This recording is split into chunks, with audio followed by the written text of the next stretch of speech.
Hello again. This is Magdala with a Time for God. I hope your day is going wonderfully. Today is the 11th day of May 2024. We were talking about God, who He is. Now I want us to talk a little bit about how God operates. How does He work? We're talking along the lines of challenges, the challenges of serving God. And so I want us to talk about how does God operate? I believe if you understand how God operates, it's easy for you to understand why the challenges are necessary. Yes, we've talked about seeking God, the benefits of seeking God. Now we're talking about the challenges of seeking God. And we're trying to break down the why, right? So now we're going to talk about how God operates. I have a few points I just jotted down.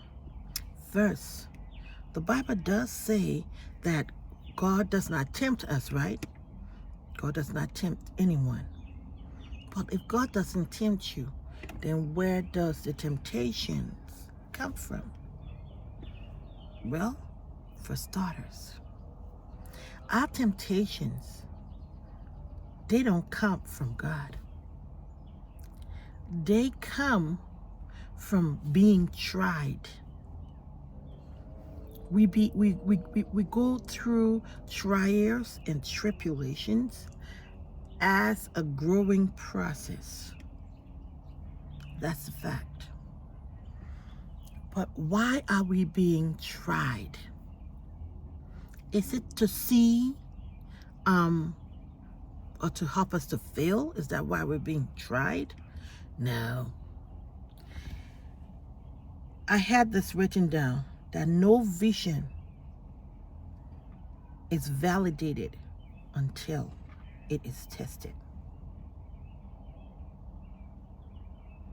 Your test is designed by your declarations. So take me, for instance. I've decided that I want to serve God. And I want to do what I'm doing right now. In fact, I have said I'm going to put up a video every day and strive to put up at least 2 videos each day. But it gets challenging. And the challenges comes from everywhere. For an example, it's already 8:29 p.m. today. It's been a challenging day to accomplish this. But why? Well, one reason is because when you make a declaration stating that you're going to do something, it is required by life itself that you are tested. It's like I mentioned in the story yesterday I put up, it's like putting out a product. You need to know for sure that this product can do what it says it does. You most likely will start by using it on your hair. Say you're doing a hair product. You're going to test it out to see how fast it's going to grow your hair. The same thing it is.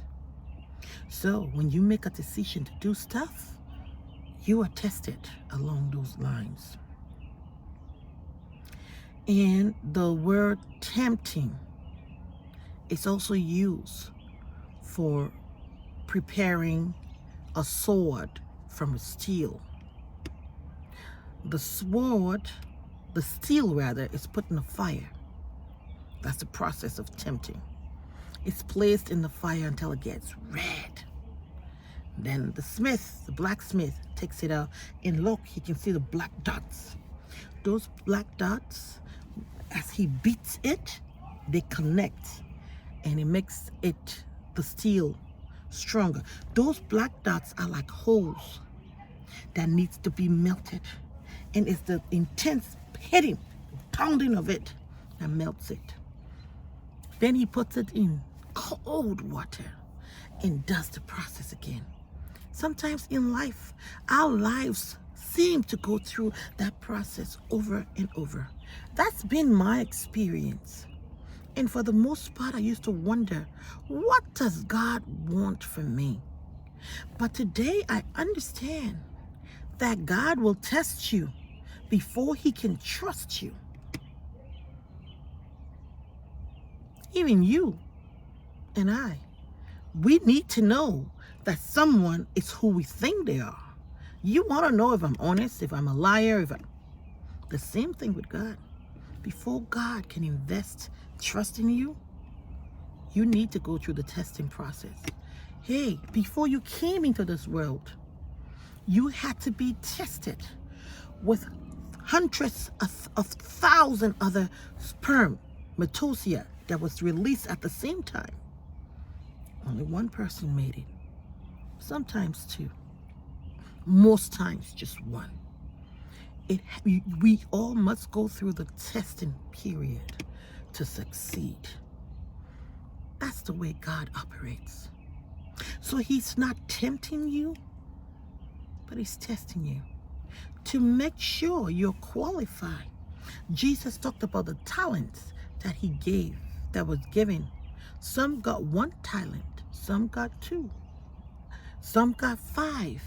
Those that got more did more. Why? They were proven worthy, trustworthy. And those that got less, it was because they could do only a little. But it's with the testing process that you get to know who's qualified for what. So face the temptations when they come. Don't think that God is against you. He's most likely preparing you for something greater. And a lot of us have experienced that. I'll be happy if you can share your experience along these lines. This is Magdala with a time for God. Do have you a wonderful rest of the day. Bye-bye.